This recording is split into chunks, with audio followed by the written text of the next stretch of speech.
जय हिंद दोस्तों, कैसे हो आप सभी। तो स्वागत करता हूं आपको आप ही के चैनल में। तो आज हम सीखने वाले हैं परम्यूटेशन एंड कॉम्बिनेशन। तो सबसे पहले क्वेश्चन ये राइज होता है, परम्यूटेशन और कॉम्बिनेशन का मीनिंग क्या है। तो परम्यूटेशन की सेंस जाती है अरेंजमेंट से, मतलब हमें डिफरेंट थिंग्स को या फिर सेम थिंग्स को हम कैसे कैसे अरेंज कर सकते हैं, कैसे कैसे हम उनकी अरेंजमेंट कर सकते हैं, उसे हम परम्यूटेशन कहते हैं। और कॉम्बिनेशन का मीनिंग होता है डिफरेंट थिंग्स या फिर सेम थिंग्स में से कुछ पर्टिकुलर नंबर ऑफ थिंग्स को सिलेक्ट करना। ये सेंस जाती है कॉम्बिनेशन की। फॉर एग्जाम्पल, मेरे पास 4 ऑब्जेक्ट है A B C D। मैं इनको कितने तरीकों से अरेंज कर सकता हूँ। फॉर एग्जाम्पल, मैं इनको ऐसे अरेंज कर सकता हूँ कि ये ऐसे बन जाए BACD या फिर ACBD, या फिर और भी एग्जाम्पल ले सकते हैं जैसे DACB या फिर DABC। ऐसे तो हम बहुत सारे एग्जाम्पल बना सकते हैं, लेकिन हमें कुछ तरीका फाइंड आउट करेंगे जिससे हम ये पता लगा सकें कि हम इन डिफरेंट थिंग्स को या फिर सेम थिंग्स को कितने तरीकों से हम अरेंज कर सकते हैं। और कॉम्बिनेशन की अगर बात करें तो फॉर एग्जांपल मेरे पास वही 4 ऑब्जेक्ट है ABCD, और मैं लेट कर रहा हूँ मेरे को इन 4 में से कोई भी 2 ऑब्जेक्ट सेलेक्ट करने हैं। इन 4 में से कोई भी 2 ऑब्जेक्ट मेरे को सिलेक्ट करने हैं। फॉर एग्जांपल, मैंने BC को सिलेक्ट कर लिया, या फिर मैंने AB को सिलेक्ट कर लिया, या फिर मैंने CD को सिलेक्ट कर लिया, या फिर मैं कर सकता हूँ AD को भी सिलेक्ट कर सकता हूँ। तो ऐसे बहुत सारे ऐसे वेज निकल के आएंगे जिनसे हम इन 4 में से कोई भी 2 ऑब्जेक्ट सेलेक्ट कर सकते हैं। तो ये सेंस जाती है कॉम्बिनेशन की। उसके बाद हमारे 2 बहुत ही इंपॉर्टेंट प्रिंसिपल आते हैं, जिसका नाम है principle of fundamental addition and principle of fundamental multiplication. ये दोनों टॉपिक इस चैप्टर का सार है, मतलब इस चैप्टर का बेस है, किस चैप्टर का, परम्यूटेशन एंड कॉम्बिनेशन का। तो सबसे पहले बात करते हैं प्रिंसिपल ऑफ फंडामेंटल एडिशन की। तो ये कहता है, अगर कोई भी एक काम, कोई भी एक वर्क m वेज से हो रहा है, कोई भी एक वर्क m वेज से हो रहा है, और कोई सेकंड वर्क n वेज से हो रहा है, कोई भी एक वर्क m वेज से हो रहा है, कोई भी सेकंड वर्क n वेज से हो रहा है, तो चाहे मैं पहले वर्क को करूँ या फिर मैं सेकंड वर्क को करूँ, चाहे तो मेरे को फर्स्ट वर्क करना है, चाहे मेरे को सेकंड वर्क करना है, तो इन दोनों में से किसी एक को करने के m+n वेज होंगे हमेशा। चाहे मैं फर्स्ट वर्क करूँ चाहे सेकंड, इन दोनों में से कोई एक करना है, मेरे को दोनों नहीं करने, मेरे को केवल एक ही वर्क करना है इन दोनों में से। तो इसके वेज होंगे m+n वेज।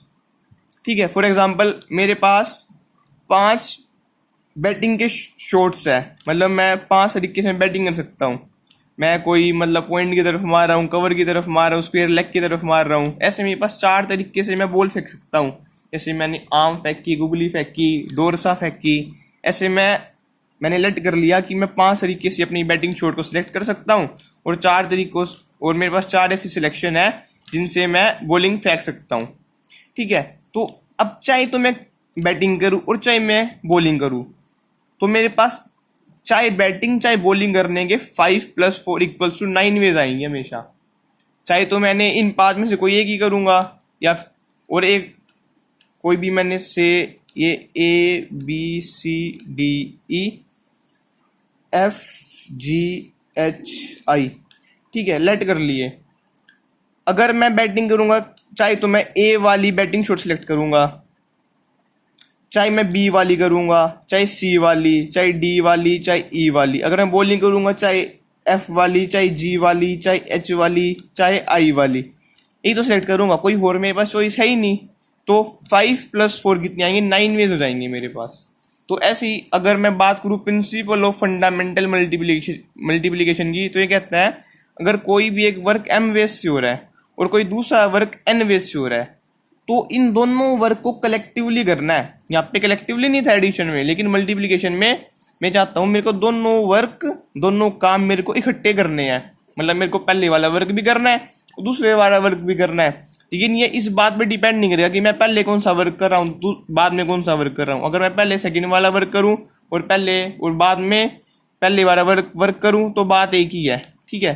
तो क्या कहते हैं रूल, अगर कोई भी पहला वर्क m वेज से हो रहा है और सेकंड वर्क n वेज से हो रहा है, तो मेरे को इन दोनों वर्क को करने के m×n वेज निकल के आएंगे हमेशा। इन दोनों वर्क को करने से m×n वेज निकल के आएंगे। मतलब लेट कर लिया, वही एग्जांपल, मेरे पास बैटिंग शॉट है ये 5 और बॉलिंग शॉट है ये 4। ठीक है, अब मेरे को बैटिंग भी करनी है और बॉलिंग भी करनी है। ठीक है, लेट्स से मैंने बैटिंग में ए वाला शॉट सेलेक्ट करा।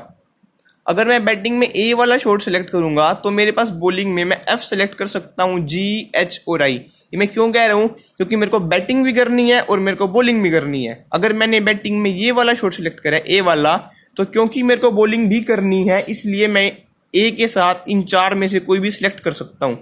तो अगर मैंने ए वाली बैटिंग सेलेक्ट करी तो मेरे पास कोई भी 4 वेज है किसके, बॉलिंग शॉट सेलेक्ट करने के। ठीक है, और अगर मैं बी वाली करूंगा सेम 4 है, सी वाली करूंगा फिर से 4 वेज आएंगे, डी वाली करूंगा 4 वेज आएंगे, ई वाली करूंगा फिर से 4 ही वेज आएंगे। तो अगर मैं इन सबको ऐड करूं तो क्या आएगा, 20 आएगा। लेकिन 20 में कैसे भी निकाल सकता हूं, मेरे पास बैटिंग करने के 5 तरीके है, 5, और मल्टीप्लाई कर दूं मैं जितने मेरे पास बॉलिंग करने के तरीके है, इंटू में 4 इक्वल्स टू 20। ऐसे भी निकाल सकता हूँ, 5 इंटू 4 इक्वल्स टू 20, मैं ऐसे भी निकाल सकता हूँ। लेकिन मैंने अभी अभी यहाँ पे कहा था कि अगर मैं पहले सेकंड वाला वर्क करूँ बाद में फर्स्ट वाला वर्क करूँ तो आंसर कोई भी चेंज नहीं आएगा। इसको मैं एग्जांपल से भी समझ सकते हैं। अब से पहले मैं बॉलिंग कर रहा हूँ, एफ जी एच आई नाम वाली मैं बॉलिंग कर रहा हूँ, और बाद में मैं बैटिंग कर रहा हूँ, A B C D E, जो मैं शॉट्स खेल सकता हूँ। अगर मैंने सबसे पहले एफ वाली बॉलिंग स्टाइल को चूज करा है तो इसको चूज करने के बाद मैं इन 5 में से कोई भी एक चूज कर सकता हूँ। मतलब अगर मैंने एफ वाली सिलेक्ट करी तो मैं बैटिंग शॉट में कोई भी अगेन 5 चूज कर सकता हूँ। अगर मैंने जी वाली सिलेक्ट करी अगेन 5, अगर एच वाली अगेन 5, अगर सिमिलरली आई वाली में भी अगेन 5। इन सबको ऐड करेंगे तो क्या आएगा, 20। ठीक है, अब लेकिन दूसरे तरीके से निकालना चाहता हूँ according to the principle of fundamental multiplication. क्या आएगा कि पहले अब तो खैर सेकंड वाला वर्क है, तो सेकंड वाला वर्क कितने तरीके से हो रहा है, 4 वेज से, और पहले वाला वर्क हो रहा है 5 वेज से। तो 4 इंटू 5 इक्वल्स टू 20, जो इसके साथ मैच हो रहा है। तो हैंस जो ये हमारा रूल है बिल्कुल करेक्ट है। Thank you so much.